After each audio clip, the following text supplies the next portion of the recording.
Moi, je l'ai eu l'occasion de le dire, ça va durer un peu, oui. C'est quoi un peu? Au moins jusqu'à lundi? Au moins jusqu'à lundi, certainement. On a un calendrier qui est clairement posé, puisque vous savez que le Premier ministre s'exprimera mercredi prochain, milieu de semaine, pour dire exactement et très concrètement comment va se dérouler ou s'architecturer la réforme des retraites. Mais ça ne veut pas dire que la grève va s'arrêter mercredi. Non, mais vous aurez toujours, moi on va être honnêtes les uns avec les autres. Vous avez des syndicats avec lesquels on travaille, notamment l'UNSA, la CFDT, qui parfois, y compris au niveau national, soutiennent le principe de l'installation d'un régime universel de retraite, et puis vous avez des syndicats qui sont complètement contre.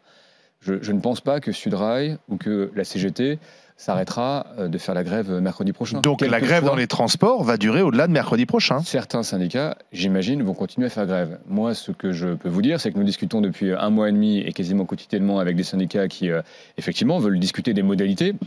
Et parfois ont des exigences extrêmement concrètes. Il ne faut pas oublier qu'Emmanuel Macron, pendant toute la première partie de son quinquennat, a fait comme si, justement, ces partenaires sociaux n'existaient pas. On a quand même ce sentiment désagréable, Jean-Baptiste Djebbari. La semaine prochaine, quelles que soient les annonces, vous aurez probablement une partie des syndicats qui diront il y a des avancées et c'est bien, et vous aurez des syndicats qui sont absolument contre toute forme de réforme.